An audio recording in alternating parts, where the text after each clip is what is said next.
नमस्कार दोस्तों।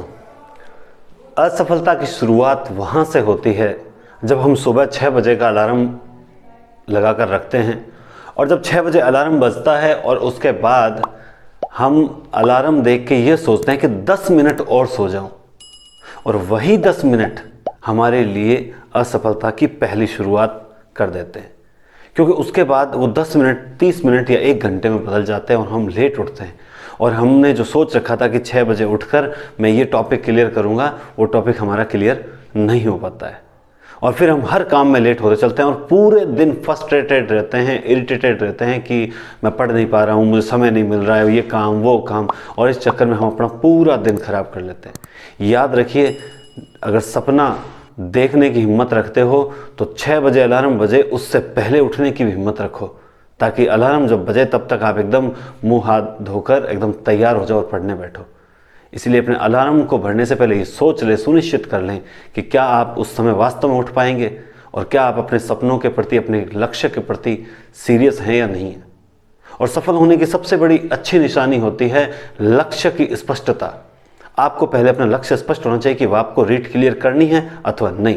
क्लियर करनी है तो आप निश्चित मानिए कि आपको सब चीज़ों को भूलकर और एक तन मन धन से जिद और जुनून के साथ तैयारी में लगना होगा, अन्यथा आप असफल हो जाओगे। अभी तक भी आपके पास 3 महीने हैं, बहुत होते हैं 90 दिन। इन 90 दिनों में तो अक्सर आपने देखा होगा 90 दिन में सीखिए इंग्लिश स्पीकिंग, है ना।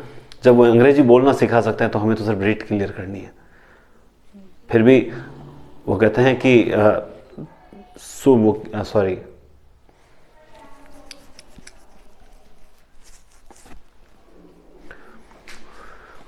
फिर भी मैं आपसे यही कहूँगा कि देखिए, समझाना मेरा धर्म है और तैयारी करना आपका कर्म है। मैं धर्म निभाता हूँ अपना, तुम अपना कर्म निभा देना, है ना।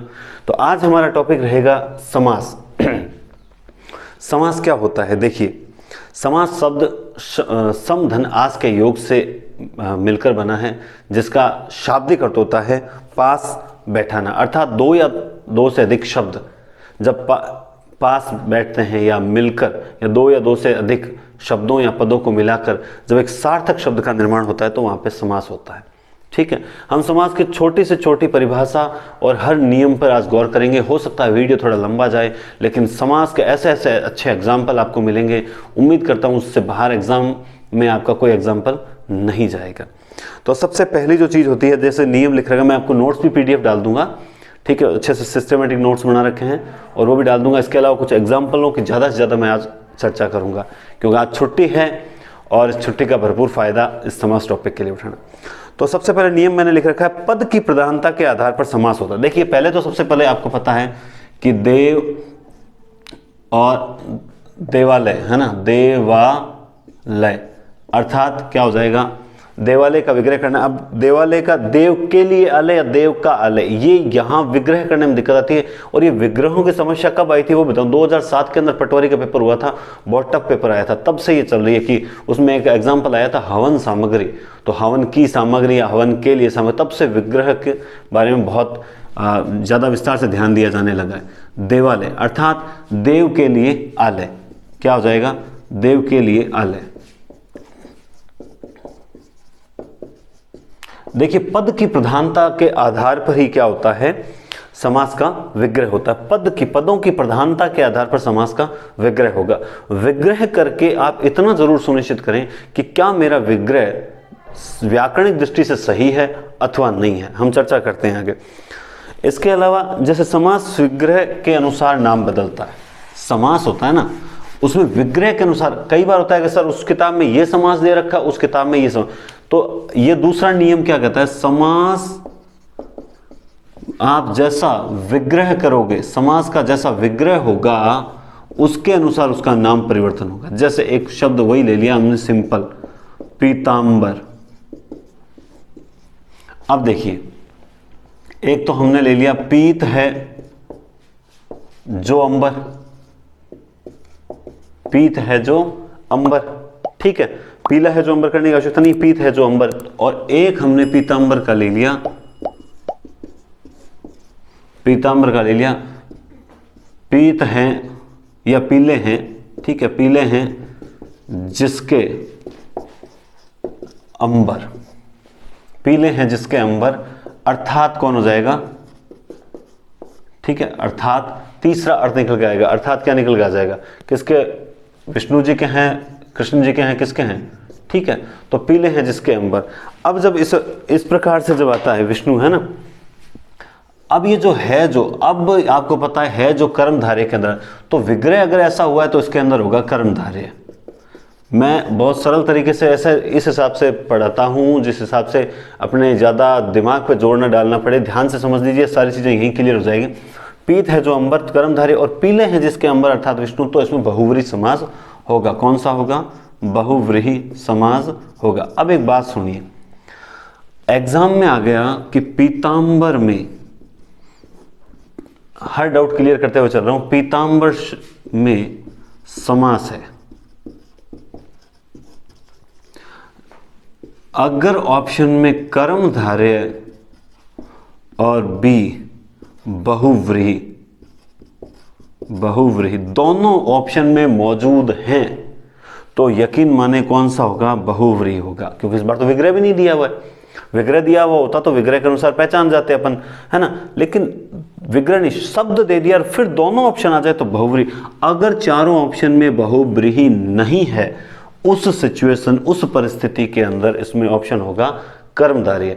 दोनों होने, ये एक बात गांठ बांध लो, तीसरा नियम में यही बताने जा रहा हूं कि देखो बहुव्रीहि समास क्या होता है, पर्यायवाची होते हैं, लगभग तीसरा अर्थ निकलता ही निकलता है। किसी भी समास का अव्ययी भाव, कर्मधारय, तत्पुरुष, द्विगु, द्वंद्व, किसी भी समास का कोई भी उदाहरण अगर उसका तीसरा अर्थ निकल रहा है और ऑप्शन में बहुव्रीहि आ गया तो याद रखना वहां बहुव्रीहि ही करना पड़ेगा आपको, ठीक है, वहां बहुव्रीहि ही करना पड़ेगा। ऐसे हम आज कुछ एग्जांपल और भी देखेंगे जिनमें पर्टिकुलर समास तो कौन सा होगा, जैसे पीतांबर में निश्चित रूप से कौन सा समास होता है, कर्मधारय होता है, तो वैसे उनमें किसी में तत्पुरुष होगा। लेकिन चूंकि अगर तीसरा अर्थ निकल रहा है तो इसका मतलब अगर और प्रश्न आ भी गया ऑप्शन में बहुव्रीहि है तो हमें बहुव्रीहि ही करना होगा। हाँ चलिए आगे चलते हैं हम।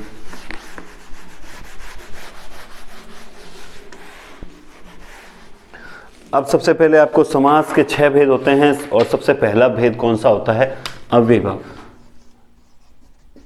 अव्ययी भाव समास, अव्ययी भाव समास। देखिए पहले इसके रूल्स के बारे में बात कर लेते हैं, कुछ रूल्स के बारे में, ताकि हमें रूल्स क्या, परिभाषा थोड़ी टफ रहती है तो उस परिभाषाओं को मैंने छोटे छोटे टुकड़ों में बांट दिया, इससे सरल हो। अब पहला पॉइंट बांटा कि पहला पद प्रधान होता है, इसका कौन सा पद प्रधान होता है, पहला पद प्रधान होता है। एक तो ये बात होती है, इसका पहला पद प्रधान होता है, मार्कर दूसरा लेते हैं, ठीक है। इसके अलावा दूसरा पॉइंट है, पहला पद क्या होता है, पहला पद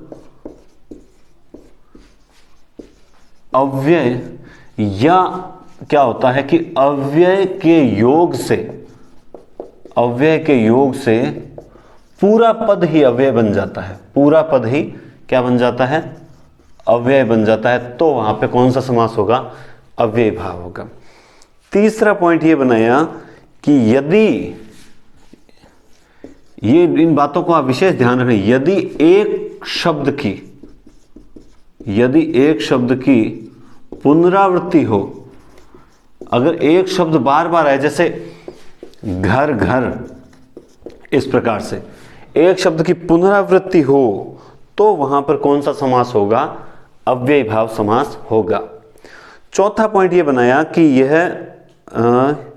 ये तो हो गया, चलो संस्कृत के उपसर्ग, संस्कृत के उपसर्ग लगे, संस्कृत के जो 22 उपसर्ग हैं, उपसर्ग लगे शब्द हैं, वो किस में शामिल हो जाते हैं, अव्ययी भाव में। अति, अधि, अनु, अप, अभियव, अपरि, प्रति, है ना, तो वो सारे संस्कृत के 22 उपसर्ग लगे शब्द हैं, तो वो किस में, अव्ययी भाव में शामिल हो जाते हैं। इसके अलावा लास्ट में एक पॉइंट और निकाला, पूर्व पद अव्यय होने के कारण इसका रूप कभी नहीं बदलता। ये अच्छा है, ये बात समझे कि पूर्व पद अव्यय होता है ना, अव्यय होने के कारण, पूर्व पद अव्यय होने के कारण इसका रूप नहीं बदलता।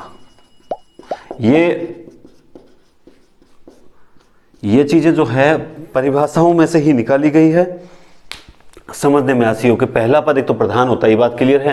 पहला पद अव्यय होगा या पूरा अव्यय के योग से पूरा पद ही क्या हो जाता है कि अव्यय बन जाता है। यदि एक शब्द की पुनरावृत्ति हो तो भी संस्कृत के उपसर्गों से बने और पूर्व पद अव्यय होने के कारण इसका रूप नहीं बदलता है। अब ये तो बात हो गई। इसके अलावा अब मैं अगर छोटी सी बात और करूं, थोड़ा सा पहले इसको सरलीकरण कर लेते हैं, फिर इसका एग्जाम्पल देखते हैं। जैसे कुछ परमानेंट, यथा, ठीक है, अति, अनु, अप, यथा, अनि, अप, प्रति, ठीक है, यथा, अति, अनु, अप, प्रति, ठीक है, नि, बे, दर, नी, बे, दर, और इसके अलावा अपन लेते हैं बा, हर। ये लगते हैं पूर्व में। ये कुछ शब्द हैं जो शब्दांश हैं, ये लगते हैं पहले। अगर पहले किसी शब्द के लगे हुए हैं पूर्व में तो वहां पर अव्ययभाव समास होता है। कुछ शब्द ऐसे हैं, शब्दांश ऐसे हैं जो शब्द के पीछे लगे हुए मिलेंगे आपको, तो उनको देखकर भी आप पहचान सकते हो कि हाँ इसमें है तो अव्ययभाव समास। वो कौन कौन से हैं? जैसे पूर्वक, अर्थ, अनुसार, पूर्वक, अर्थ, अनुसार, पर्यंत, पूर्वक, अर्थ, अनुसार, पर्यंत, और पूर्वक, अर्थ, अनुसार, पर्यंत हो गया, ठीक है। इसके अलावा हाँ, उपरांत, उपरांत। तो ये कुछ शब्दांश ऐसे हैं, पूर्वक, अर्थ, अनुसार, पर्यंत, उपरांत। ये अगर किसी शब्द के पीछे लगे हुए हैं तो उसमें अव्ययभाव समास होगा। और ये थोड़ा सरलीकरण एग्जाम्पल और देख लेंगे ना। यथा, अति, अनु, अप्रति, नि, बे, दर, बाहर, ये किसी के पूर्व में लगे हुए हैं तो वहां पे कौन सा समास होगा? अव्ययभाव समास होगा। उम्मीद करता हूं बहुत इजी वे में चल रहे हैं अपन। अब आगे देखते जाइए, मैं इसको मिटा देता हूं, ठीक है।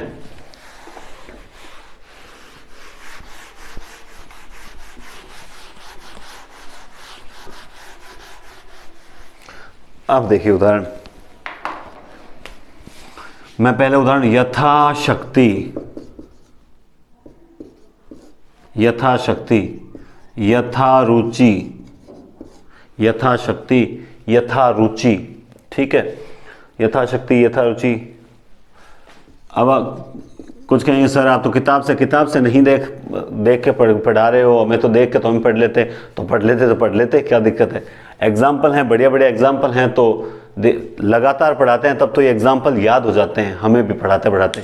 लेकिन बहुत लंबे समय से पोस्टिंग बाहर होने की वजह से क्लासेस नहीं लेने के कारण स्लिप ऑफ माइंड हो जाता है। बिल्कुल आप याद रखिए कि विद्या एक ऐसी चीज़ है, एक अध्यापक हो, एक विद्यार्थी हो, कोई फ़र्क नहीं पड़ता, हर किसी को रिवीजन की आवश्यकता होती है। एक वो है ना, एक क्या कहते हैं, अमीर खुसरो के टाइम की है कि घोड़ो अड़े पान सड़े विद्या बीसर जाए, रोटो जड़े अंगार में कहो चेला किणवाए। कि घोड़ा अड़ रहा है, पान सड़ रहा है, विद्या बीसर जाए, विद्या भूल रहे हैं, रोटो जड़े अंगार में, रोटा जो अपन बाजरे का मक्के का बाटिया करते हैं, इसे बाटिया बोलते हैं ना छोटे, तो वो जल रहा है, कहो चेला कहो शिष्य किस लिए? तो शिष्य उत्तर देता है फेरना। अर्थात इसका क्या मतलब हुआ कि घोड़ा अड़ रहा है, उसे फेरने दीजिए, उसे घूमने दौड़ने दीजिए। फिर घोड़ो अड़े पान सड़े क्योंकि उसे भी फेरते रहिए वरना वो सड़ जाएगा। विद्या बीसर जाए, विद्या का भी रिवीजन जरूरी है, अन्यथा भूल जाओगे। रोटो जड़े, रोटा एक रख दिया खीरों में, जो कोयलों में है ना, चूल्हे में रख दिया तो एक तरफ से जल जाएगा, उसे बार बार पलटना चाहिए। तो ये बात है कि विद्या ऐसी चीज़ है जिसे अगर लगातार हम क्लासेस नहीं लें तो हम भी धीरे धीरे स्लिप ऑफ माइंड होने लगता है, फिर एग्जाम्पल भूलने लगते हैं। तो ये इसलिए आज फर्स्ट क्लास है समाज की, लगभग 2-2.5 साल बाद ये क्लास हो रही है आज।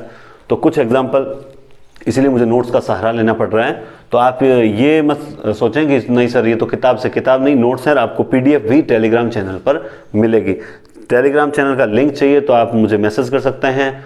और इसके अलावा टेलीग्राम नरेंद्र दान चारण नाम से टेलीग्राम है, फोटो लगी हुई आपको मिल जाएगा, वहाँ आपको आगे भी टेस्ट मिलते रहेंगे। तो यथाशक्ति, यथारुचि, यथाक्रम, इसके अलावा आमरण, आजीवन, ठीक है। प्रतिध्वनि, एग्जाम्पल तो खूब याद रहते हैं, लेकिन क्या होता है अच्छे एग्जाम्पल्स होते हैं ना जिनमें कुछ आपको विग्रह करने में मतलब आसान नहीं हो, थोड़े से टिपिकल हो। प्रतिध्वनि, प्रतिक्षण, प्रतिध्वनि प्रतिक्षण, इसके अलावा हाँ प्रत्येक, प्रत्यक्ष, ठीक है। कुछ और लिखते हैं यहां पे,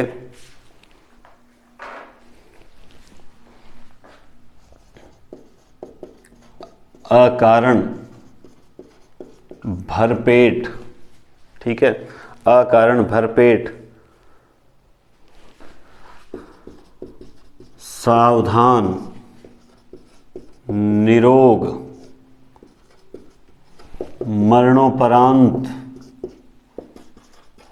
विवाहोपरांत,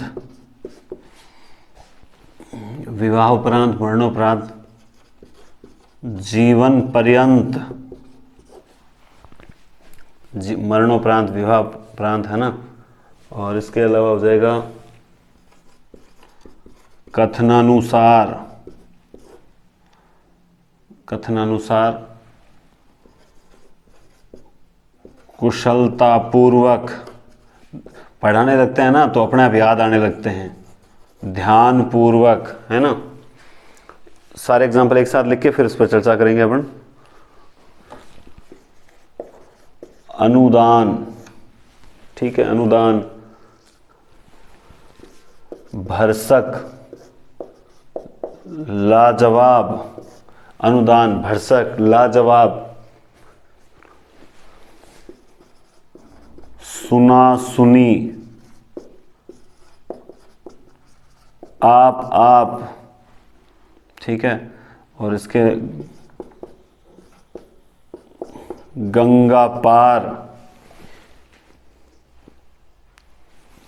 दो अच्छे उदाहरण और हैं, उत्तरोत्तर और प्रत्युत्तर, उत्तरोत्तर और प्रत्युत्तर,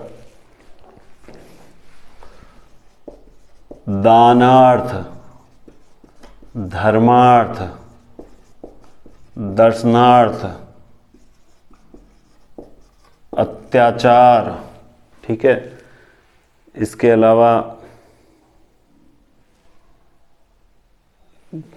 जैसे घर घर, और एक एग्जाम्पल और है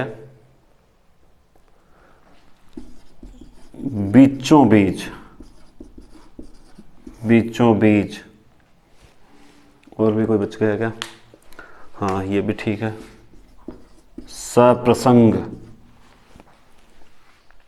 और कोई बढ़िया सा एग्जाम्पल मेरे पास खूब लिखे हुए हैं, लेकिन जो अच्छे अभी फ़िलहाल हम पढ़ सकते हैं उन्हीं की बात, अतिसार। ये देखिए कुछ एग्जाम्पल हमने लिख लिए, बाकी आपको उसमें मिल जाएंगे। अगर इतने एग्जाम्पल की हम यहाँ चर्चा कर लेते हैं तो निश्चित रूप से आपको एक रिवीजन होता है, आपने अगर पढ़ लिया है तो। वर्ण देखिए, यथाशक्ति, पहली बात तो यथा, यथा, यथा, आ, प्रति, प्रति, प्रति, दा, सॉरी, अर्थ, अर्थ, अर्थ, अति, घर घर आ गए, बीचों बीच वो एक जैसे शब्द, स, अति, ठीक है। इस प्रकार के जो मैंने आपको बताए थे वो सारी चीज़ें यहाँ आपको मिल रही है। अब बात आती है कि इनका विग्रह कैसे करें। जैसे यथाशक्ति आपने पढ़ रखा, शक्ति के अनुसार, बिल्कुल रुचि के अनुसार, यथाक्रम, क्रम के अनुसार, आमरण अर्थात मरण तक, ठीक है, आमरण मरण तक, आजीवन जीवन पर्यंत या जीवन तक। तो इसमें याद रखना जीवन भर, देखो जीवन पर्यंत करूंगा तो पर्यंत तो खुद क्या है, पर्यंत तो खुद एक शब्दांश है, तो इसका आजीवन का क्या होगा, जीवन भर। मैं आजीवन सेवा करूंगा अर्थात जीवन रहने तक, ये ज्यादा दिमाग अपने को नहीं लगाना है, आजीवन यानी जीवन भर सेवा करूंगा, ठीक है। प्रतिध्वनि, प्रतिध्वनि अर्थात ये देखिए अच्छा शब्द है, प्रतिध्वनि क्या होगी, ध्वनि के अनुसार नहीं, प्रतिध्वनि अर्थात ध्वनि की ध्वनि, ध्वनि की ध्वनि। अब विग्रह किया हुआ ध्वनि की ध्वनि, तो प्रतिध्वनि, ना कि उसको ऐसे ऐसे करेंगे हम कि क्या कहते हैं उसे, कि आ गया इसलिए तत्पुरुष समास कर दें, ऐसा बिल्कुल भी नहीं होगा।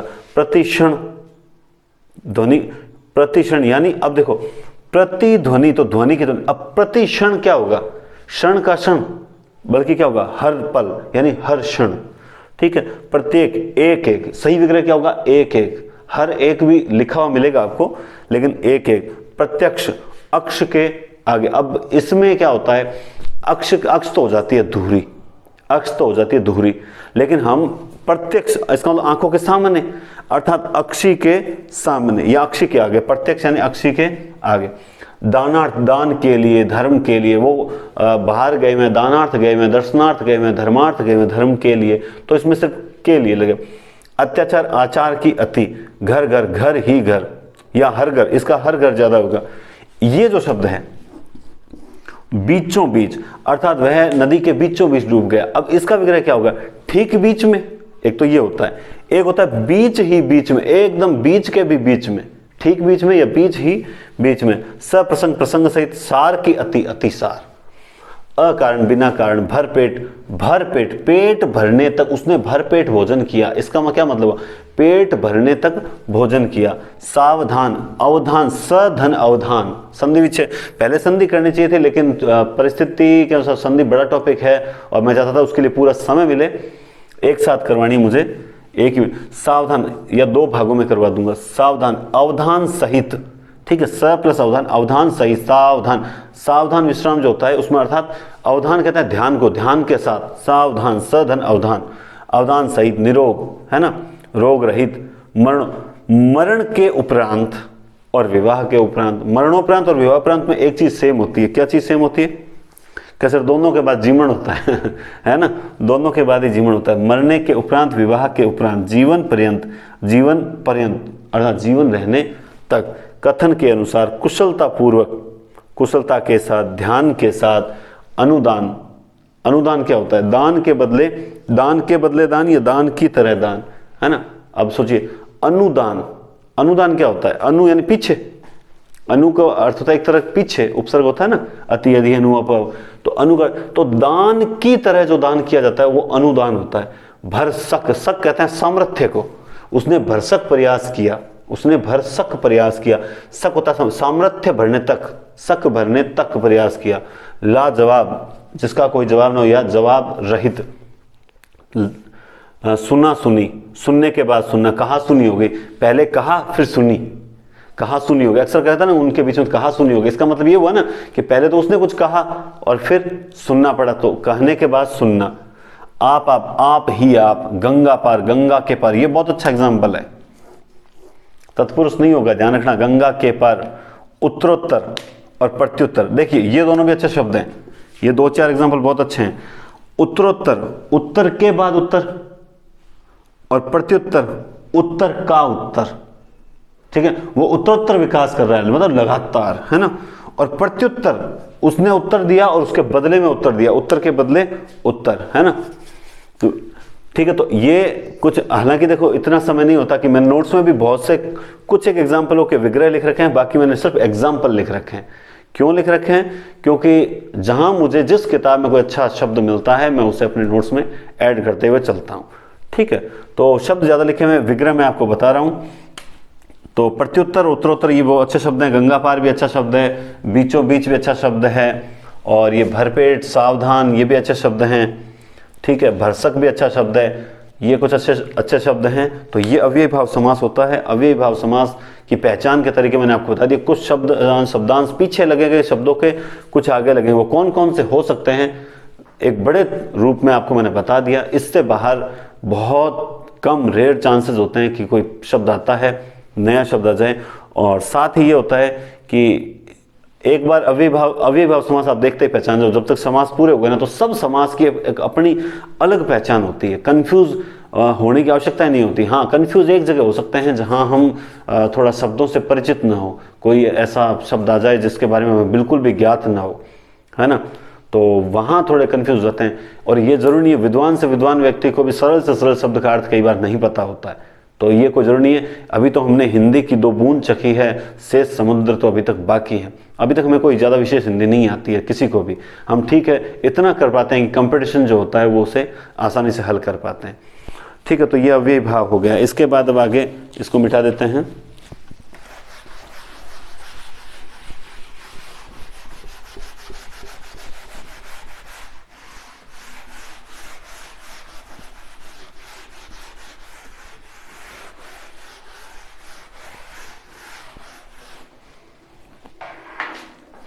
तत्पुरुष समास, ये भी नहीं मिटाया क्या?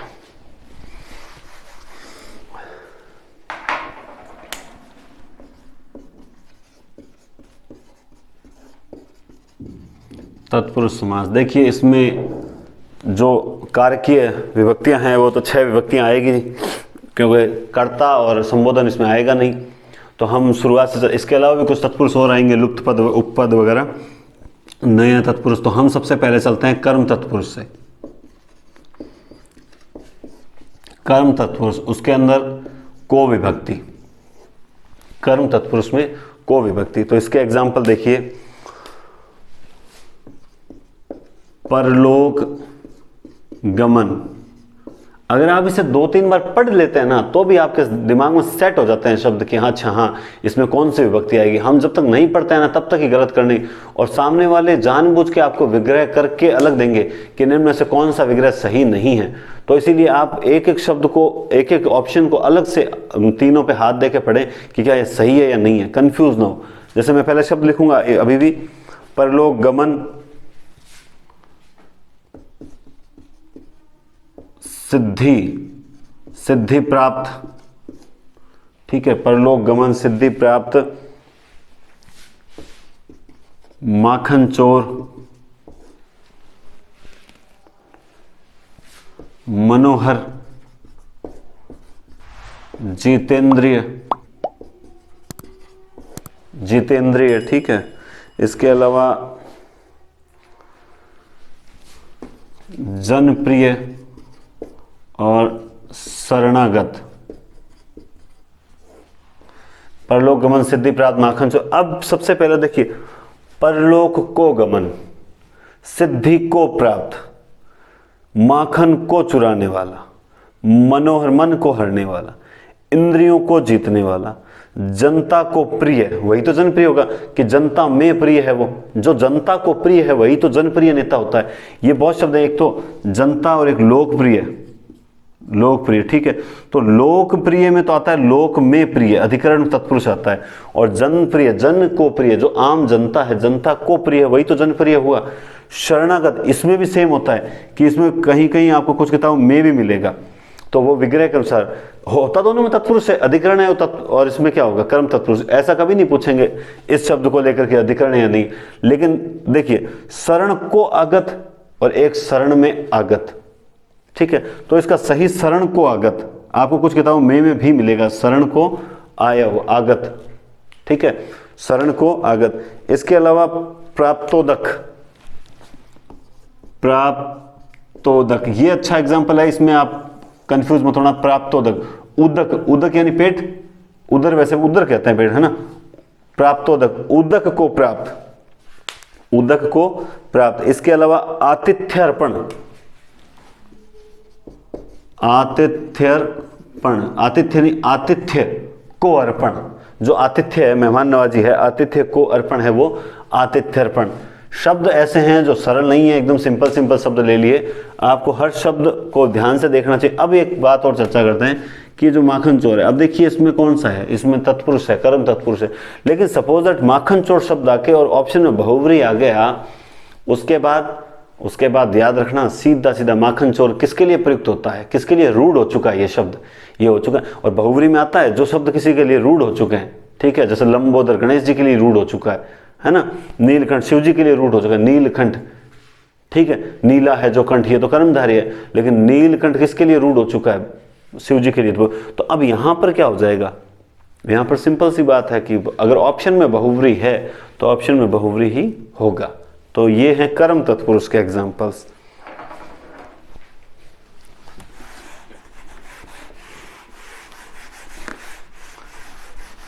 आपने खैर पढ़ रखा होगा एक बार तो, मेरे ख्याल से किताब, इस पढ़ने वाले विद्यार्थी हो आप, तो एक बार तो आपने कर लिया होगा। लेकिन आज आप जो एक बार इस कुछ ऐसे एग्जांपल्स को देख लीजिए, ताकि कोई डाउट अगर मन में हो तो क्लियर कर लीजिए। कर्ण तत्पुरुष, आपको पता है इस कर्ण कारक की विभक्ति क्या होती है, से विभक्ति होती है, से।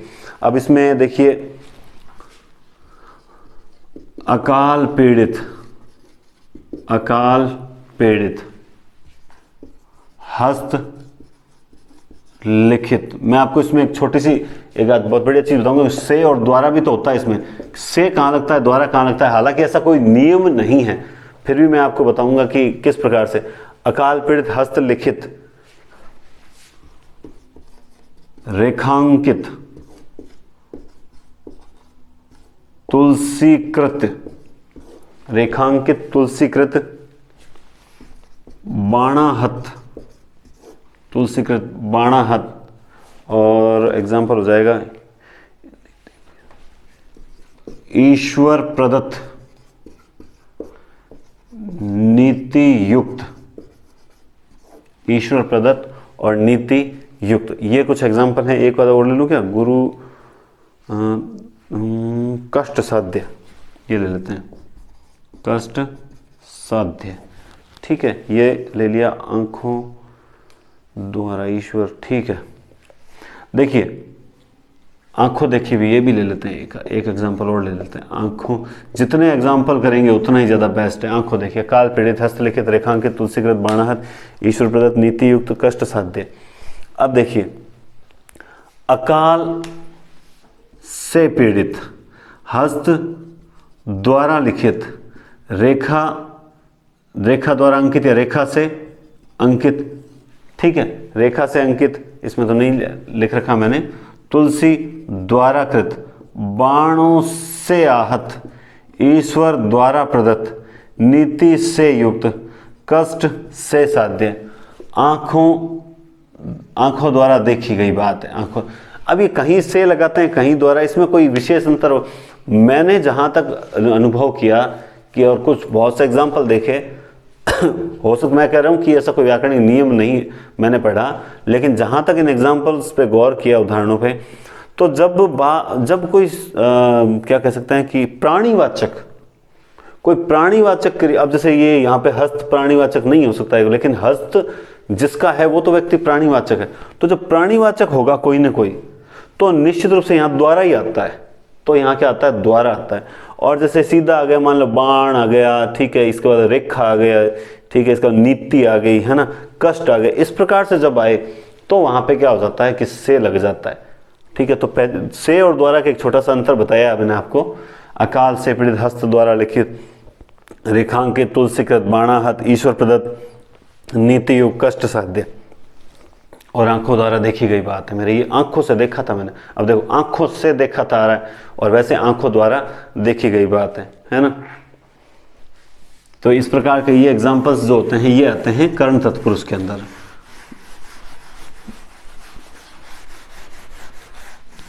मुझे नहीं लगता कोई ज़्यादा स्ट्रेस लेने की बात है। अब आप कहोगे सर लाइव क्लास होती, हाँ ये मैं ज़रूर कह सकता हूँ कि लाइव क्लास होती तो बहुत ज़्यादा आनंद आता। कैसे आनंद आता कि आपको तुरंत आप कोई ना कोई शब्द निकाल के पूछते और मुझसे, और फिर हम उस पर भी चर्चा करते। लेकिन उससे कहीं ना कहीं फ़िलहाल तो समय नष्ट ही होता, मैं ये मानता हूँ, ठीक है, क्योंकि फिर बार बार वो कमेंट्स देखो, और वरना एक टॉपिक के प्रति पूरा एकाग्रता रहती है कि मुझे क्या समझाना है, पहले से मैंने डिसाइड कर रखा है, मुझे यहाँ कौन कौन सी विशेष चीज़ों पर गौर करना है, ठीक है। लाइव भी अच्छी रहती है डाउट्स के लिए, लेकिन डाउट्स तो आप कमेंट्स में दे सकते हो, कोई भी पूछना हो तो कमेंट्स में आप पूछ सकते हो।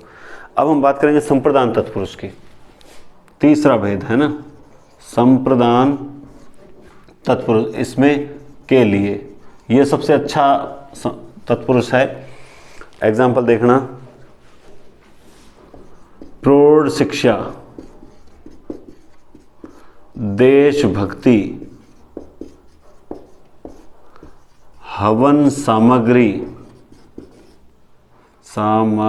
है ना, पुस्तकालय, ठीक है, पुस्तकालय। इसके अलावा गुरु दक्षिणा।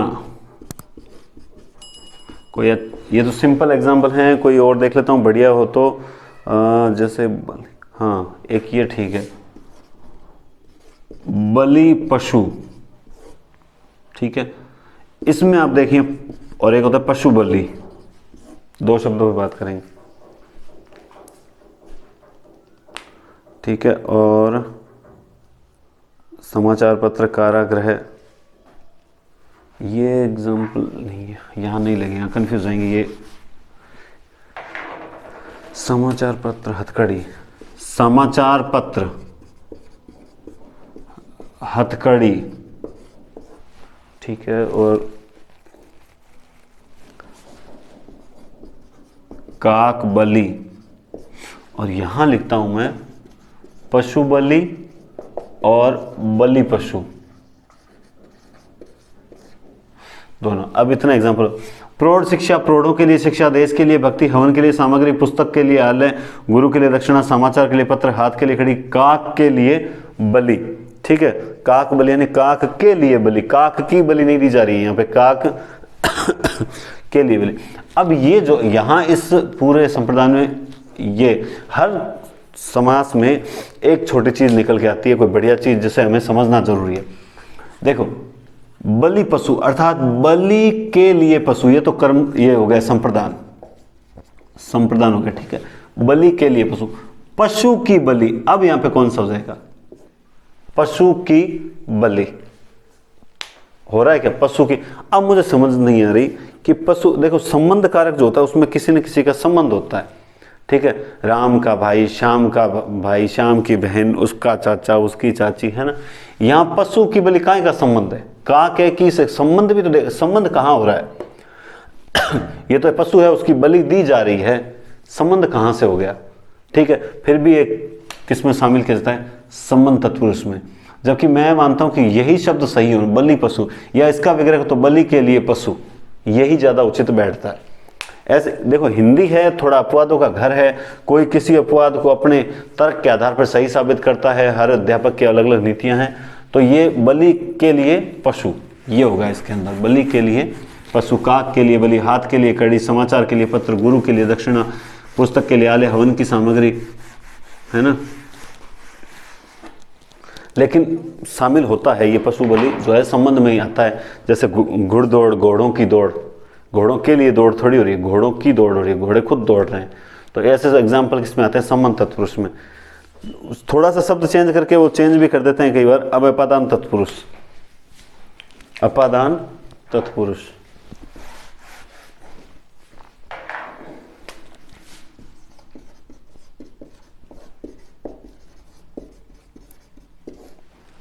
अपादान तत्पुरुष आपको पता है, से विभक्ति होती है, अलग होने का भाव होता है, से विभक्ति होती है। एग्जाम्पल, कोई बड़े बड़े एग्जाम्पल देखते हैं। पथ भ्रष्ट पाप मुक्त, पथ भ्रष्ट पाप मुक्त, ठीक है, पथ भ्रष्ट पाप मुक्त। और इसके अलावा सेवानिवृत्त, सेवानिवृत्त ऋण मुक्त, ठीक है। और एग्जाम्पल कोई, भय, हाँ एक ही अच्छा है, नरागत, नगरागत,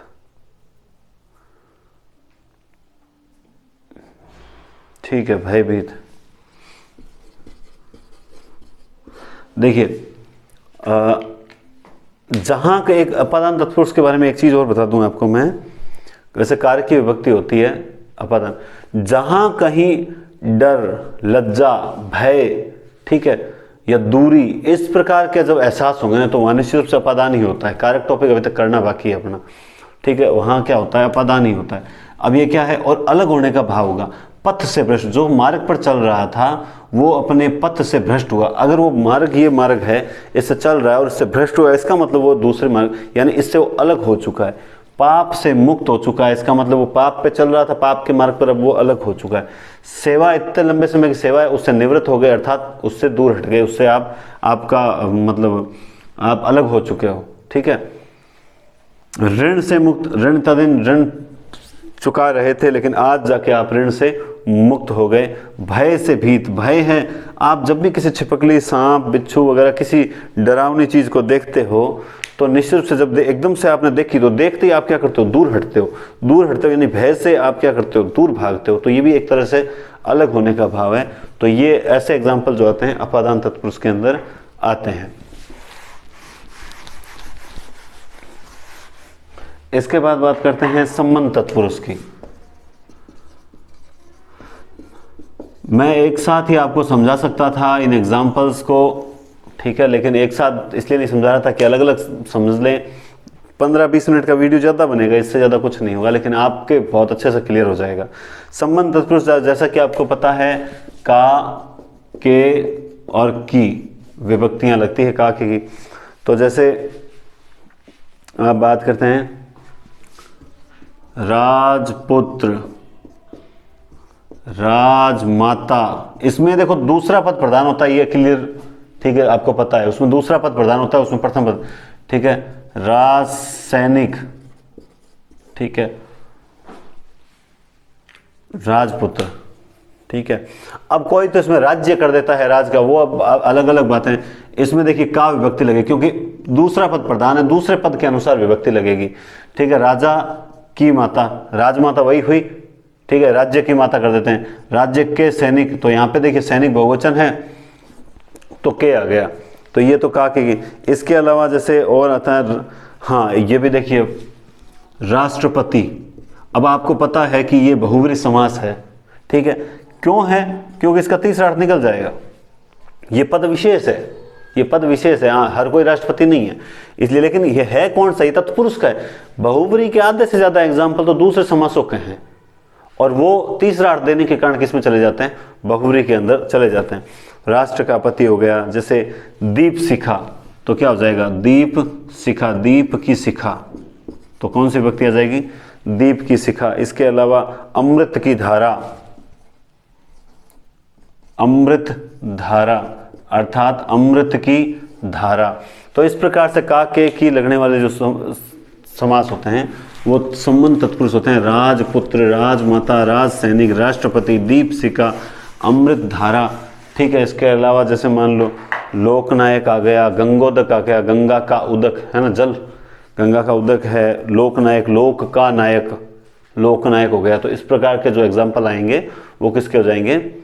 अपादान, सॉरी संबंध तत्पुरुष के, ठीक है। जैसे और भी हैं, विश्व का, विश्वविद्यालय, ठीक है। रामचरित, रक्तदान, विद्याभ्यास, रामचरित विश्वविद्यालय, और रामचरित विश्वविद्यालय, ठीक है।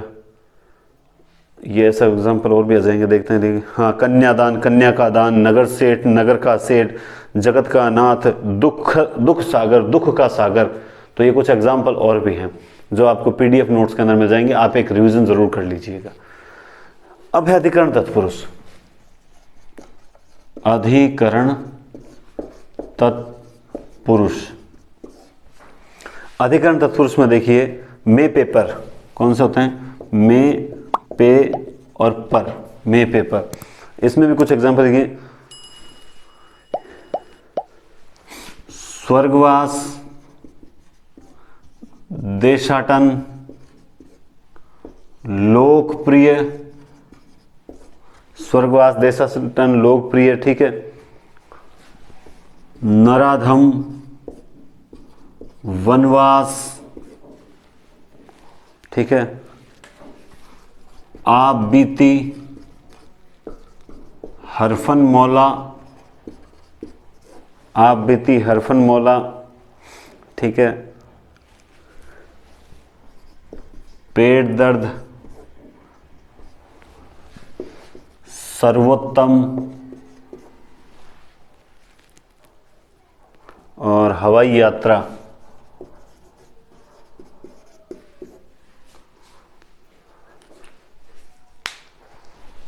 ठीक है। स्वर्ग में वास, देश में अटन, है ना। अटन क्या होता है? निवास करना। देश आटन, सॉरी देशाटन, देश में अटन, देशाटन।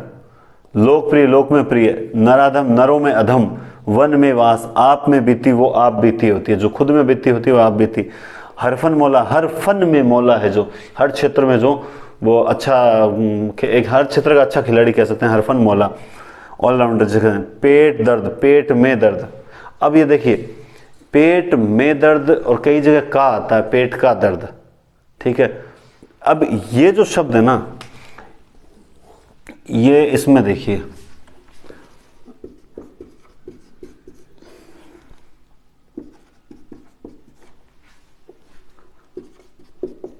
वाक्य प्रयोग पे डिपेंड करता है। मेरा सर दर्द हो रहा है, ठीक है,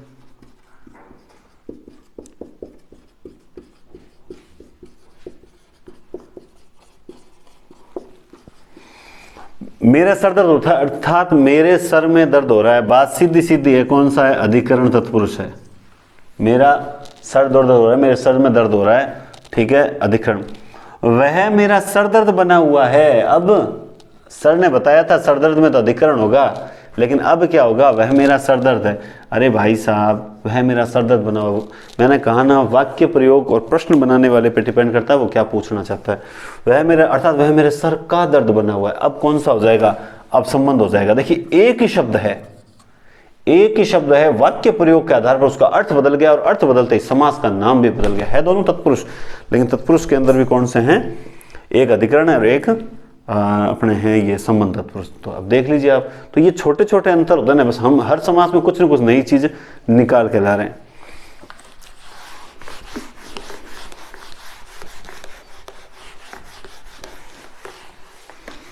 ठीक है, तो ये अधिकरण तत्पुरुष है। अब बात करते हैं कुछ एक दो तत्पुरुष की और। अपन बात करेंगे किसकी बात करेंगे? देखो अलुक तत्पुरुष है, उसके इस समास में क्या है? प्रथम पद के साथ कारक चिन्ह किसी न किसी रूप में रहता है। तो ये अलुक तत्पुरुष है, ये मतलब लगभग बहुत कंफ्यूजन में रहता है। मैं आपको बता दूं 3-4 एग्जाम्पल हैं। अलुक तत्पुरुष का अगर एग्जाम्पल आएगा तो उनसे बाहर कभी नहीं जाएगा, ये आपको क्लियर बता दूं। एक तो है, जैसे मैं तत्पुरुष कौन सा बता रहा हूं? अलुक तत्पुरुष, ठीक है। एक तो है मृत्युंजय, ठीक है, धनंजय, मृत्युंजय, धनंजय, युधिष्ठिर, सबसे ज्यादा पूछा जाने वाला युधिष्ठिर, ऊट पटांग, तो ऊट पटांग बातें मत कर, है ना, ऊट पटांग, ऊंट पटांग है, हाँ ऊंट पटांग, ठीक है। और मनसिज, एक और है, ऊंट पटांग है, मनसिज, एक और है वाचस्पति। ये अलुक तत्पुरुष का अगर पूछा जाएगा तो 100% इन्हीं एग्जाम्पल्स में से आएगा। देखिए मृत्युंजय, मृत्यु को जय करने वाला, धन को जय करने वाला, युद्ध में स्थिर रहने वाला, ऊंट पटांग यानी ऊंट पर टांगने वाले, ऊंट पर टांग, ऊंट पटांग, ऊंट पटांग, मन में जन्म लेने वाला, वाचस्पति, वाणी का, वाचस्पति यानी वाणी का पति। तो ये अलुक तत्पुरुष के अंदर ज्यादा, अब मैं कहूंगा इसमें कोई न कोई कारक या चिन्ह होता है, वो लुप्त रहता है, दिखाई नहीं देता। तो कहीं कहीं थोड़ा बहुत आप रटने की क्षमता रखें कि ये एग्जाम्पल्स जो हैं वो अलुक तत्पुरुष, क्योंकि इसकी परिभाषा यही है, इस समास में प्रथम पद में के साथ कारक चिन्ह किसी न किसी रूप में रहता है। जैसे मृत्युंजय, मृत्युंजय, धनंजय, युधिष्ठिर, तो इसमें कारक के चिन्ह कहीं ना कहीं मृत्यु को विजय करने वाला, ठीक है, धनंजय, धन को विजय करने। तो ये इस प्रकार से, अब हमें तो नहीं पता ना कि कैसे हैं, कैसे निकालें, हर किसी को तो ये समझ में नहीं आएगी चीज, और 90% लोग यही करते हैं। इन ऐसे चीज़ें होती है जिनमें ज़्यादा समय नष्ट ना करके उनको रट लेते हैं। तो अलुक तत्पुरुष को आप, मेरा यही कहना है, राय है मेरी कि आप इन एग्जाम्पल्स को देख लेंगे, ये एग्जाम्पल आए तो अलुक तत्पुरुष होगा। सपोज दैट ये नहीं है, अलुक तत्पुरुष ऑप्शन में नहीं है तो तत्पुरुष है, ठीक है। अब नया तत्पुरुष जो होता है, नया तत्पुरुष के अंदर आपको पता है, नया तत्पुरुष जो होता है उसके अंदर अन्न, अन्न इस प्रकार से लग जाता है, मतलब नकारात्मकता का भाव देता है नया तत्पुरुष के अंदर, नया तत्पुरुष के अंदर नकारात्मकता का भाव देता है। जैसे शब्द ऐसे आएंगे, जैसे कोई बढ़िया शब्द, जैसे ही अभी सीधा देख लो, असत्य, ठीक है, अलभ्य, अनाचार, ठीक है, और अनाचार, इसके अलावा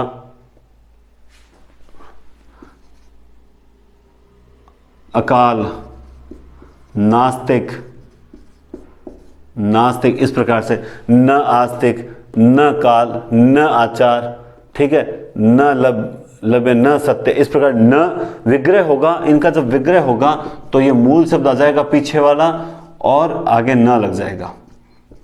बस आपने जैसा कि किताबों में पढ़ा है, इसके अलावा इसमें कुछ नहीं समझना ज़्यादा। ये नकारात्मक देने, इसमें चार आएंगे ज़्यादातर, अ आएगा, ठीक है, एक तो अन आ जाएगा और एक अन पूरा आ जाएगा, एक ना आ जाएगा। ये मुख्य रूप से तो 4 ही होंगे, बाकी कोई एक आध कोई और एग्जांपल मिल जाए, ठीक है। जैसे नालायक भी आ जाएगा, नालायक अर्थात जो न लायक, नालायक, ठीक है, तो ना, ये 4 मुख्य रूप से आ जाएंगे।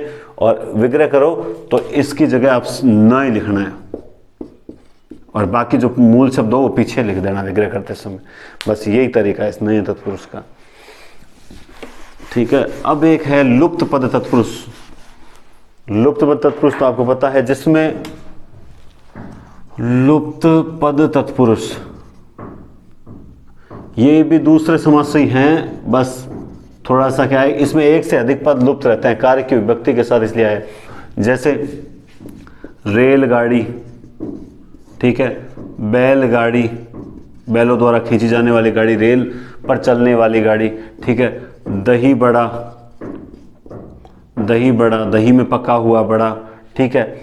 और मधुमक्खी, मधुमक्खी, मधु का संचय करने वाली मक्खी, ठीक है। हवाई जहाज, हवाई जहाज, हवा में उड़ने वाला जहाज, ठीक है। पकौड़ी, पकौड़ी, पकी हुई बड़ी, ठीक है।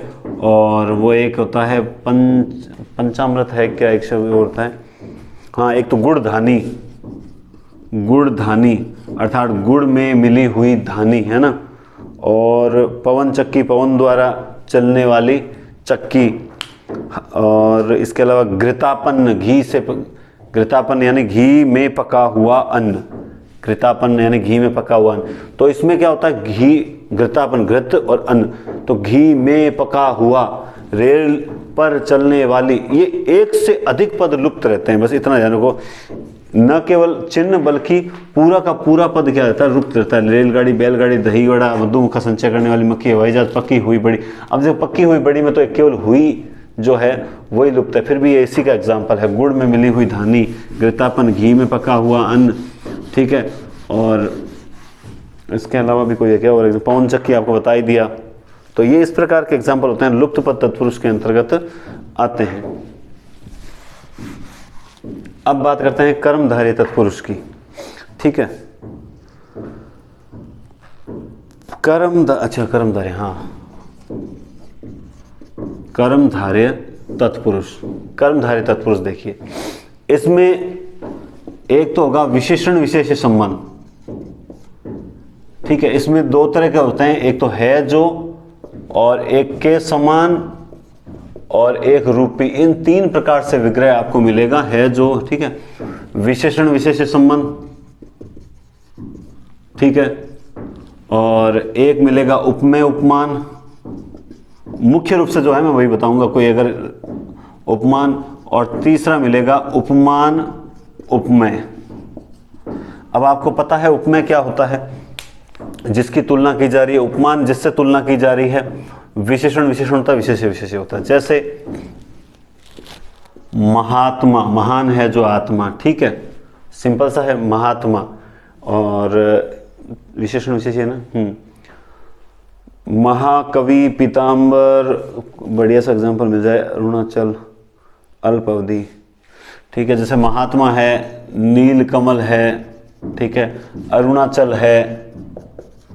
तो इसमें सिंपल होता है, महान है जो आत्मा, नील है जो कोई, जैसे महाकवि हो गया, महाकवि, महान है जो कवि, ठीक है, नीला है जो कमल, ठीक है। इस प्रकार से सिंपल विशेषता आएगी, और है जो लग जाएगा, इसमें कोई विशेष अंतर नहीं होगा, आपने बहुत पढ़ा होगा। मैं जहाँ कंफ्यूज होता है मैं वही चीज़ पे ज़्यादा टाइम ज़्यादा टाइम मैं उसी को दूंगा जहाँ पर ज़्यादा कन्फ्यूजन होता है। उपमेय उपमान सबसे पहले। अब ऐसे एग्जाम्पल देखते हैं, ठीक है। इसका ये तो देखो बहुत से हैं। शुभ आगमन, शुभ है जो आगमन। नव युवक, नव है जो युवक। सज्जन, सत है जो जन, ठीक है। अल्प है जो आहार। काली है जो मिर्च। वीर है जो बाला। इस प्रकार के खूब एग्जाम्पल मिल जाएंगे। और कई बार क्या होता है कि इसमें विशेषण की पुनरुक्ति भी होती है। एक ये भी आप और देखें, विशेषण की पुनरुक्ति होती है। विशेषण फिर विशेषण आता है। तो जैसे शब्द बताऊं, शीतोष्ण। अब शीत और उष्ण दोनों विशेषण है, तो इसमें क्या 2 बार है जो लग जाता है। शीत है जो, उष्ण है जो, ठीक है। सीधा सादा, सीधा है जो, सादा है जो, ठीक है। और सीधा सादा। मोटा ताजा, मोटा है जो, ताजा है जो, ठीक है। और कोई क्या, हाँ ठीक है, मिल गया, बस इतना ही। तो ये विशेषण पुनरुक्ति। अब देखिए उपमेय उपमान सबसे पहले। अब मान लो हम तुलना कर रहे हैं उपमेय उपमान। दो एग्जांपल लेते हैं, एक तो लिखते हैं चंद्रमुख और एक लेते हैं मुखचंद्र। ठीक है, इसमें मुख की तुलना किससे हो रही है? चंद्रमा से हो रही है। मुख की तुलना किससे हो रही है? चंद्रमा से हो रही है। ठीक है, और इसमें भी मुख की तुलना किससे हो रही है? चंद्रमा। मुख क्या है? उपमेय है। मुख क्या है? उपमेय है। और यहां पर उपमेय, तो यहां पर तो देखिए मुख क्या है? पहले आया है, तो हम बात कर रहे हैं पहले। अब देखिए, जब उपमान पहले आए, उपमान पहले आ जाए, ये देखो उपमान, सॉरी यहां मैंने गलत कर दिया, उपमेय ये मुख है ना, गलत कर दिया। उपमान अगर पहले आ जाए तब तो आपको कुछ नहीं करना, सीधा सीधा लिख देना चंद्रमा के समान मुख। जब उपमान पहले आ जाए तो सीधा लिख देना चंद्रमा के समान, यानी उपमान पहले आएगा तब तो के समान लगेगा। जब उपमान न पहले आएगा तो समान न लगेगा। ठीक है, और अगर उपमेय पहले आ जाए तो फिर क्या करो? चंद्र को पहले ले आओ, चंद्र रूपी मुख यहां लग जाएगा। उपमेय पहले आए तो रूपी लग जाएगा, और उपमान पहले आए तो के समान लग जाएगा। ये क्लियर कर लो। अब इसमें कई बार लोग कहते हैं नहीं ऐसा नहीं होता, वैसा नहीं होता। भाई नहीं होता तो आप मत मानिए, कोई दिक्कत नहीं है, लेकिन हकीकत आप खुद देख लीजिए। अगर हम मान लो ऐसे कर दें कि मुख के समान चंद्र, क्या ऐसे कर सकते हैं क्या? नहीं, ये गलत होगा। इसमें के समान कभी नहीं लग सकता। क्यों नहीं लग सकता? हाँ, वो कहते हैं मुख रूपी चंद्र, मुख पहले रखो फिर रूपी लगाओ, तो मुख रूपी चंद्र या चंद्र रूपी मुख, चंद्रमा के समान मुख, ये होगा। तो इसलिए जब उपमेय पहले आए तो रूपी लगा दो, उपमान पहले आए तो के समान लगा दो, ये तरीका। अब देखो दो चार उदाहरण और देख लेते हैं। दो चार उदाहरण मैं आपको बढ़िया से बताता हूं। जैसे हाँ, चरण कमल। अब देखिए चरण उपमेय है। क्या है? उपमेय।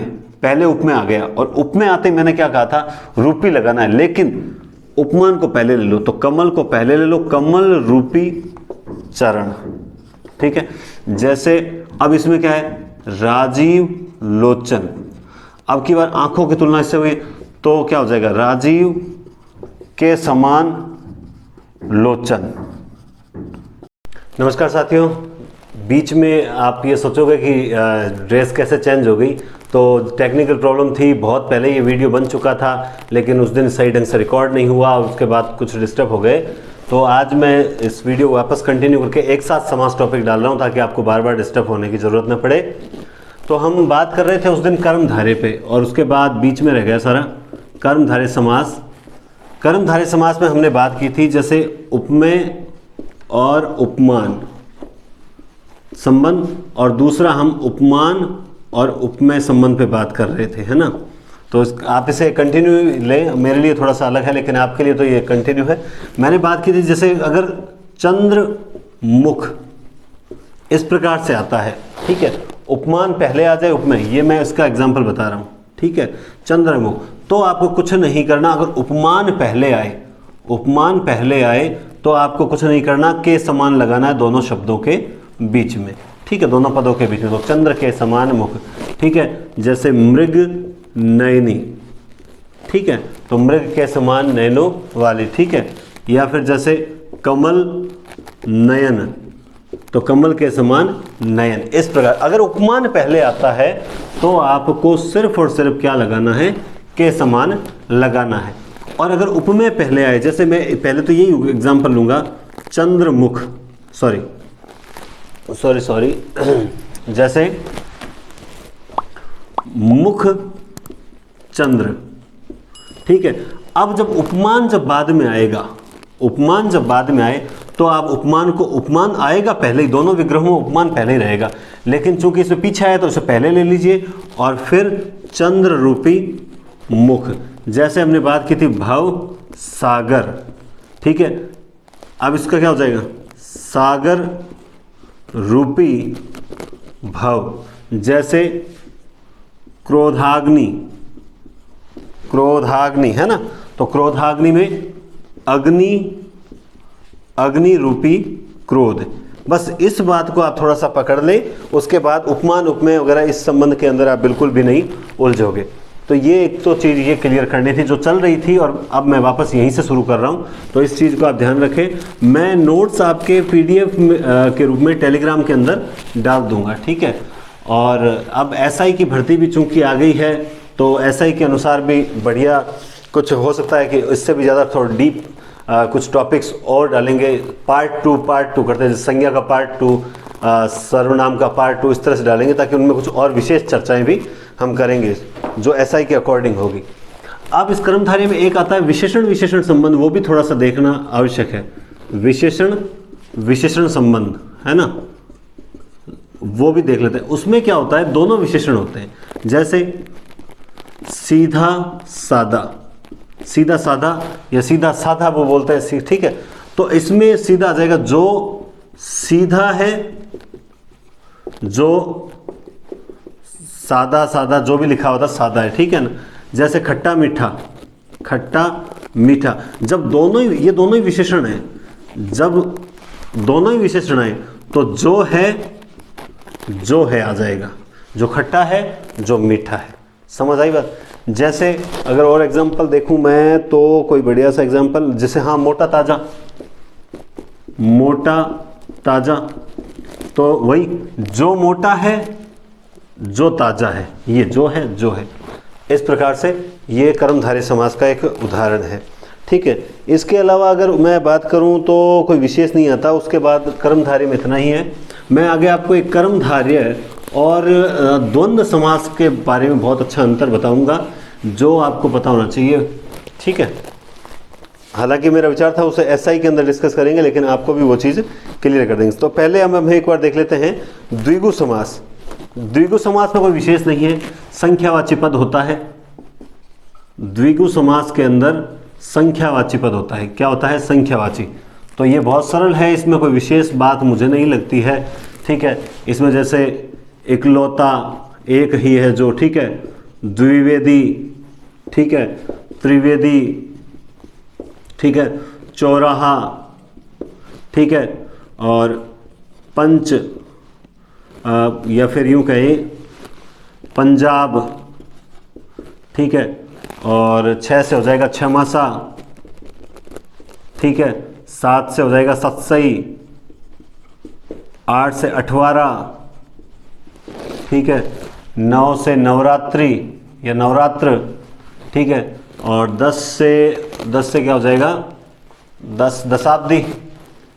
बहुत से हैं उदाहरण तो, 10, हाँ, और देखो दशावतार, दशाब्दी।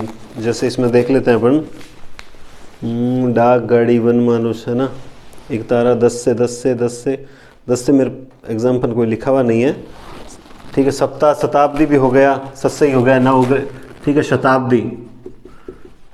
इस प्रकार से ये सिंपल है। इसमें संख्यावाचक पद होता है, एक ही है जो 2 वेदों को जानने वाला 3।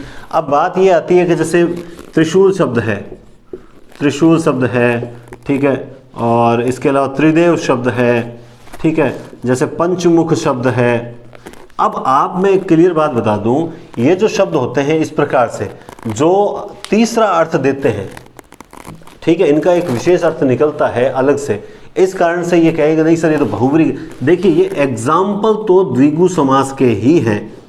मैंने आपको ये बात पहले ही क्लियर कर दी कि ये सारे एग्जाम्पल अलग अलग समासों के होते हैं, लेकिन किसी भी समास का कोई भी उदाहरण अगर तीसरा अर्थ दे रहा है तो वो किस में चला जाता है? वो बहुब्री के अंदर चला जाता है। जैसे हमने बात की थी पीताम्बर की, तो पीताम्बर उदाहरण तो कर्मधारय का ही था, लेकिन वो वाक्य के प्रयोग करने पे भी डिपेंड करता है। तो ये बात भी आपको ध्यान रखने लायक है, क्योंकि थोड़ा सा चेंज कर दिया वो एग्जाम के अंदर प्रश्न बनाने वाले पे निर्भर करता है कि वो आपसे कौन सा उत्तर चाहता है और या आपसे प्रश्न कैसे गलत करवाना चाहता है। तो इसके बारे में अभी चर्चा करेंगे, है ना। तो ये इसमें कोई विशेष नहीं है। अब बात करते हैं द्वंद्व समास की।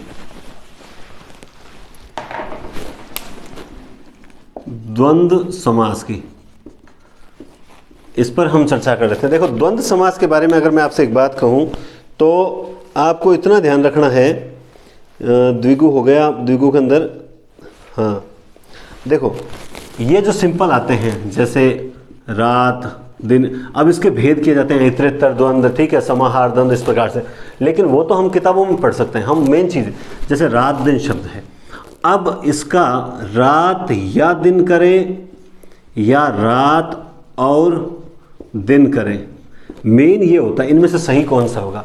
दोनों ही सही है, लेकिन कहता नहीं ऐसा कैसे हो सकता है। देखो आप वाक्य को देखो, मैंने कहा सिंपल, आपसे एग्जाम के अंदर पूछा कि रात दिन के अंदर कौन सा समास है, रात दिन के अंदर कौन सा समास, तो निश्चित रूप से दोनों एक साथ कभी भी नहीं हो सकते, रात या दिन, क्लियर सी बात है।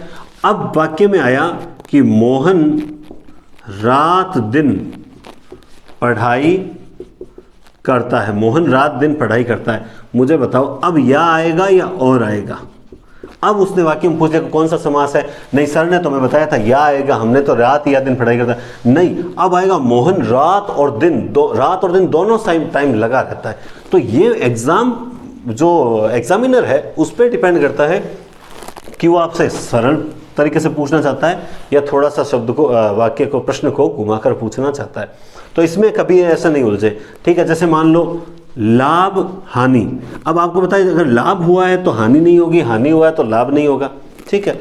तो इसमें क्या होगा, अब सीधा पूछे तो हमें पता है इसमें या लगेगा, राइट, क्लियर सी बात है, लाभ होगा या हानि, दोनों में से एक चीज होगी। अब वो कहता है कि व्यापार में लाभ हानि तो चलते रहते हैं, तो चलते रहते हैं, व्यापार में लाभ हानि तो चलते रहते हैं। अब वो क्या कहना चाहता है कि व्यापार में लाभ और हानि दोनों चलते रहते हैं, कभी लाभ भी होता है कभी हानि भी होता है। तो मुझे बताओ अब कैसे, अब किताबों के अंदर तो क्लियर है, लाभ हानि को या में डाल रखा है, कुछ किताबों ने और में डाल रखा है। हम कहते हैं कौन सी किताब सही है, देखो किताबें दोनों ही सही है, बस मेन आप लॉजिक को पकड़िए कि वास्तव में किस प्रकार से इनको हल किया जाता है। अब कई बार जैसे शब्द आता है बस आन बान और शान, अब इनका विग्रह करना है, तो जब इस प्रकार से पद आ जाए तो याद रखना आन, ठीक है, बान और शान, यानी कितने भी पद आए, एक से अधिक भी पद आ जाए। एक बात तो बता रहा हूं मैं कि 1 2 3 पद हैं, मान लो 50 पद है, कोई दिक्कत नहीं है, बाकी 49 को एक साइड रख दो, 50वें के बीच में और लगा देना, बस अंतिम जो पद होता है उसके पहले क्या लगा दो, और लगा दो, समझ आ गई। इस प्रकार से अगर जैसे लाल बाल पाल है तो लाल बाल और पाल, बात समझ आई, ठीक है। अब इसके अलावा इसमें अगर कुछ लॉजिक की बात करते हैं, हाँ संख्यात्मक,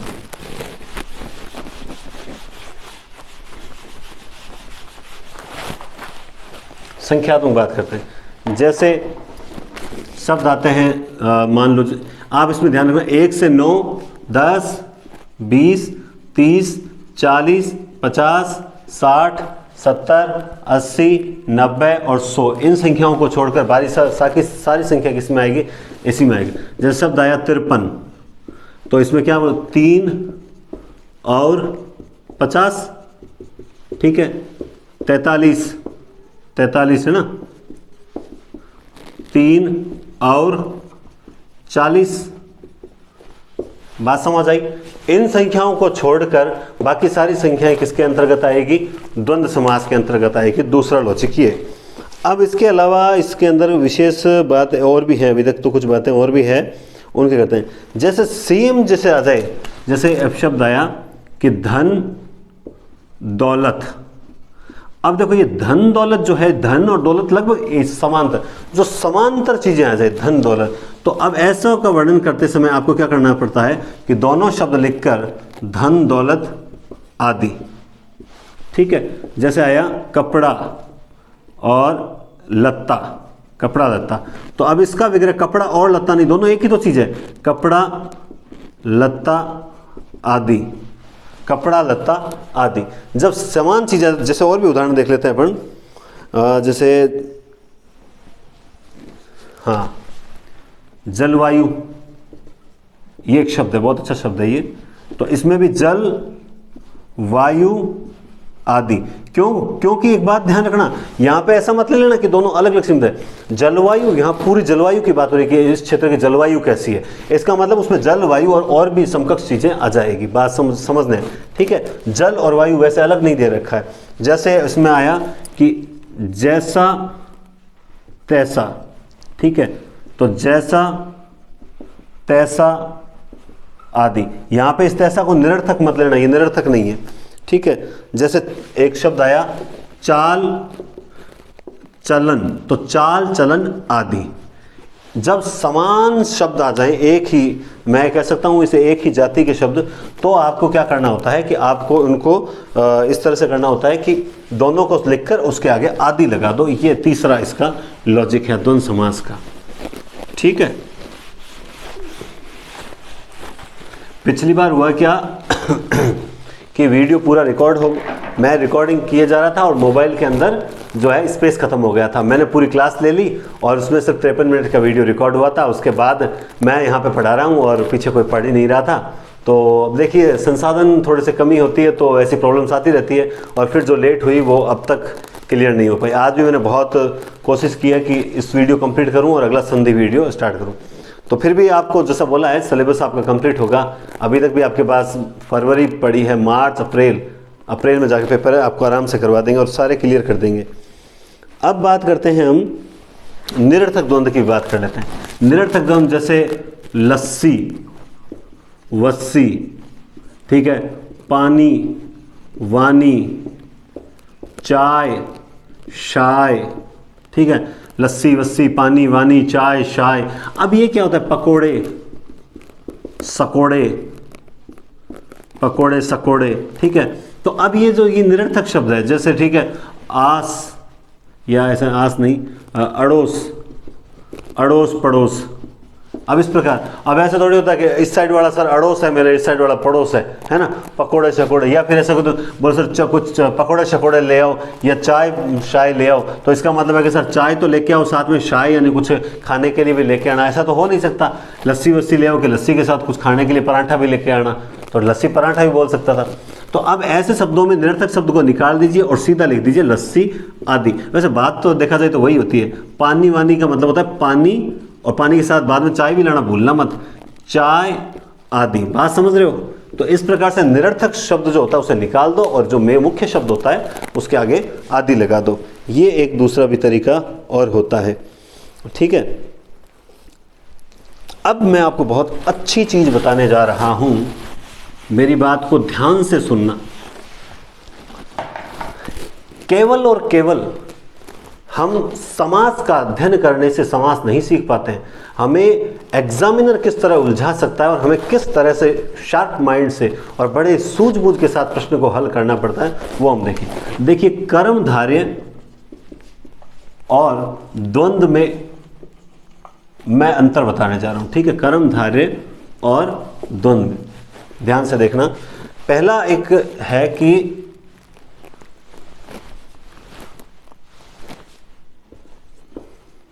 सॉरी, इसको मिटा देता हूं।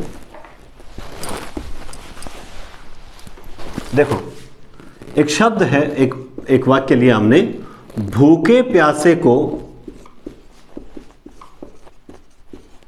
नहीं सताना चाहिए। भूखे प्यासे को नहीं सताना चाहिए। इसके अंदर कर्मधारी है या द्वंद्व है, ये बात जानने के लायक है। मैं एक दूसरा वाक्य और लिख देता हूं, भूखे प्यासे को, सॉरी, भूखे प्यासे लड़के को नहीं सताना चाहिए। दो वाक्य मैंने लिख दिया, एक में कर्मधारय है और एक में है द्वंद्व समास। हमें भूखे प्यासे, यहां भी भूखे प्यासे है और हम उलझ जाते हैं कि वास्तव में कौन सा होगा। आप बात देखिए, यहां क्या पूछ रहा है? भूखे प्यासे को नहीं सताना चाहिए, यानी भूखे और प्यासे को नहीं सताना चाहिए। अब लॉजिक यहां काम नहीं करेगा, मैं आपको शॉर्ट ट्रिक बता देता हूं। अगर केवल विशेषण आया हुआ हो, जो भूखा है जो प्यासा है, केवल विशेषण आया हुआ हो, तो उसके अंदर समास होता है द्वंद्व। उसके अंदर समास होता है द्वंद्व, ठीक है। क्लियर सी बात ध्यान रखना। और अगर भूखे और प्यासे के बाद में संज्ञा आ जाए, क्या आ जाए? संज्ञा आ जाए, तो याद रखना उसके, क्योंकि यहां भूखा, जो भूखा लड़का है, जो ये लड़के की विशेषता बताई, यानी इसमें कर्मधारय का कौन सा संबंध है? विशेषण विशेष्य संबंध है। विशेषण विशेष संबंध। अब ये भूखा प्यासा लड़के की विशेषता बता रहा है, तो यहां सीधा ध्यान रखो, केवल विशेषण आए तो द्वंद्व समास है, और भूखे प्यासे के बाद संज्ञा आ जाए तो वहां पे कौन सा समास होगा? कर्मधारय। कौन सा समास होगा? कर्मधारय। बस इस लॉजिक को अगर आपने ध्यान रख लिया तो निश्चित रूप से आप कभी भी गलत नहीं होगी। यही तो चीजें हैं जो हमें क्लास के अंदर बताई जानी चाहिए। केवल परिभाषा बता दी और 10-50 एग्जाम्पल लिखा दिए, उससे समास नहीं समझ आता है, उससे समास कभी भी समझ नहीं आएगा। ठीक है, इसके अलावा एक उदाहरण हम और ले लेते हैं, जैसे लंगड़े लूले कब से काम करने लगे? कब से काम करने लगे? एक वाक्य, लंगड़े लूले कब से काम करने लगे, एक तो ये वाक्य है। दूसरा वाक्य सेम ले लिया, लंगड़े लूले लोग कब से दौड़ने लगे, ऐसे ही वाक्य ले लिया हमने, बना लिया। अब देखो इसमें तो जो लंगड़ा है जो लूला है, सीधी बात है, डायरेक्ट विशेषण आया है। ठीक है, और इसमें लंगड़ा और लूला किसकी विशेषता है? लोगों की विशेषता, यानी विशेषण के बाद तुरंत क्या आई है? संज्ञा आई है। तो पहले वाले में केवल विशेषण है तो कौन सा समास होगा? द्वंद्व, और दूसरे के अंदर कौन सा हो जाएगा? कर्मधारय। बात क्लियर समझ आ गई? ये बहुत पूरे वीडियो की जान है ये बात। आपको अगर आती है तो बहुत विद्वान हो आप, विदुषियाँ हो आप, लेकिन अगर आपको ये चीज़ समझ नहीं आया, पहले से नहीं पता था, तो इस चीज़ को भी आप बहुत अच्छे से ध्यान रखना, कभी भी आपका द्वंद्व और कर्मधारय कभी भी गलत नहीं होगा। ठीक है, तो ये एक तो बात मुझे बतानी बहुत ज़रूरी थी। मुझे ऐसे ही कुछ लॉजिक हैं जो मिलते हैं, तो मैं चाहता हूँ आप लोगों के साथ शेयर हो और आपको इसका फ़ायदा मिले। ठीक है, अब बात करते हैं द्वंद्व समास की। हमने बात कर ली द्वंद्व की, इसके बाद कोई देखते हैं कोई चीज़ रह नहीं गई हो। निरर्थक द्वंद्व मैंने बता दिया। हाँ, एक कई बार आता है कि 2-4 रोटियां तो, या 2-4 लोगों से निपटना मेरे बाएं हाथ का खेल है, 5-10 लोग तो मैं यूं सल्टा दूं, है ना, यूं उनसे निपटना तो मेरे बाएं हाथ में। तो इस प्रकार 2-4, यानी जब 2 संख्या आ जाए, क्या आ जाए? 2 संख्या, तो सीधा क्या करना है? 2 से लेकर 4 तक, 5 से लेकर 10 तक। राइटिंग थोड़ी मेरी साफ नहीं है, मैं तेज दिखने की आदत है, मुझे जमाने की आदत नहीं है, इसलिए ये थोड़ी कमी जरूर है। फिर मैं बोल रहा हूँ वो एकदम साफ सुथरा बोल रहा हूँ, आप समझ लीजिए। 5-10, जैसे कहते हैं कई बार 50-100 रुपए क्या तेरे पास, तो 50 से लेकर 100 तक।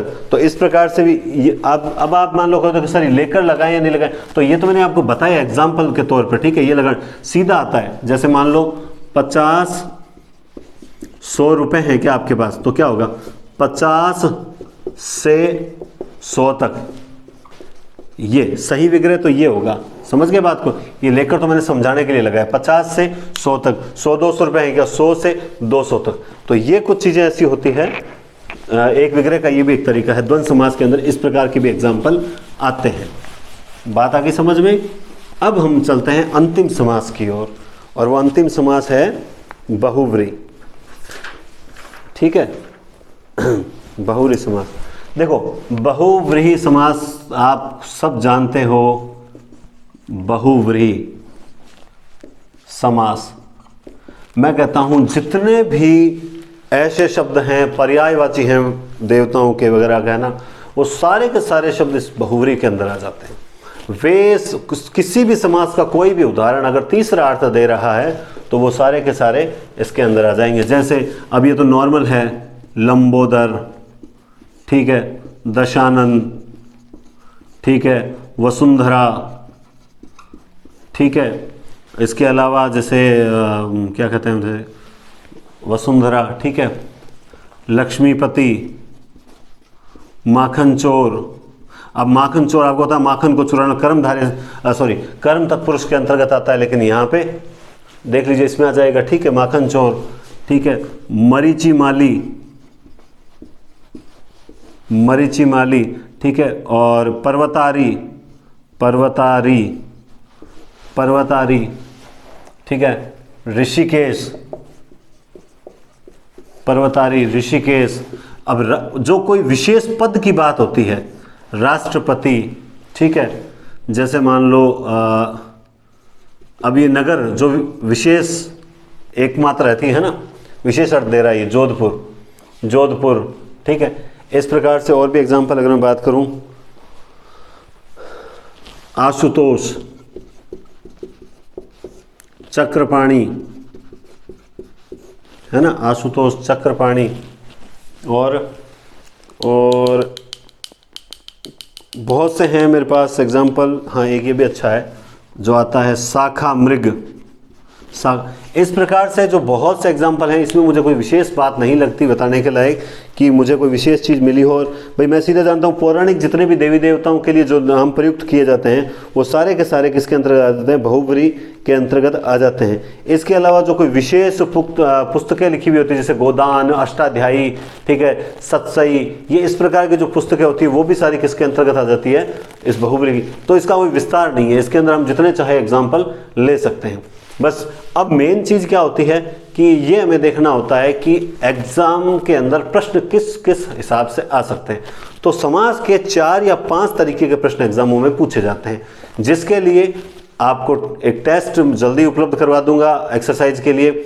संधि का टॉपिक होगा पहले, और संधि के 2-3 वीडियो डाल के स्वर संधि का अलग, विसर्ग का अलग और व्यंजन का अलग, तो जितने भी बड़े होंगे या जैसे भी होंगे वो अपलोड करके, उसके बाद शिक्षण विधियों पर, शिक्षण विधियाँ जो है वो मैं फर्स्ट रैंक जो बुक है उसी से एक्सप्लेन यहाँ पे करूँगा और उन्हीं को आपको यहाँ समझाने। तो आप मैं ये भी उम्मीद करता हूँ कि आपने वो वीडियो जो शिक्षण विधियाँ हैं वो अच्छे से पढ़ भी रखी होगी। अब इतनी देर आपने वेट नहीं किया, अब पढ़ने वाले विद्यार्थी हो तो आपने वेट नहीं किया होगा। फिर भी अगर आपने नहीं पढ़ी है तो वो शिक्षण विधियों के बारे में भी मैं यहाँ पे खूब बढ़िया से अच्छे से एक्सप्लेन करूँगा, ताकि आप जब अपने पास जो भी अवेलेबल है, मिश्रा है, फर्स्ट रैंक है, लक्ष्य है, या XYZ जो भी बुक उपलब्ध है आप उससे कर सको। लेकिन मैं फर्स्ट रैंक को आधार बनाकर ही आपके साथ डिस्कस करूँगा। 1-2 बुक और है मेरे पास, उनमें कुछ अगर नई चीज़ मिली तो मैं उसमें भी ऐड कर दूँगा। उसके बाद हम यहीं पर लाइव डिस्कस करेंगे, कोशिश यही करेंगे, और फिर ये जो पार्ट है कंप्लीट हो जाएगा। 1-2 वीडियो और जैसे कारक है, भाव पक्ष, कला पक्ष है, उसके बारे में कुल मिला के 4-5 वीडियो अभी तक और आने बाकी हैं। तो ये आपका समास टॉपिक कंप्लीट हो गया और मैं उम्मीद करता हूँ आपको अच्छे से समझ भी आया होगा। फिर भी आपको किसी प्रकार की कोई समस्या हो तो आप व्हाट्सएप या टेलीग्राम पे तार्किक क्वेश्चन पूछिए, निरर्थक क्वेश्चन बिल्कुल मत पूछिए, ठीक है, और टॉपिक से हटकर बिल्कुल मत पूछिए, ठीक है। इतना समय नहीं होता कि मैं टॉपिक से हटकर आपके साथ चैट कर सकूँ। आपको जो प्रश्न पूछना है उसका उत्तर मिल जाएगा। तो बहुत बहुत धन्यवाद, और उम्मीद करता हूँ आपको बहुत अच्छे से समझ भी आया होगा। और ये एक अंतिम रिक्वेस्ट भी है कि आप ज़रूरतमंदों से आगे ज़्यादा से ज़्यादा शेयर करें, और बहुत जल्द SI के लिए भी पूरी एक सीरीज लेकर आ रहा हूँ मैं, और वो भी निःशुल्क चलेगी। बहुत बहुत धन्यवाद।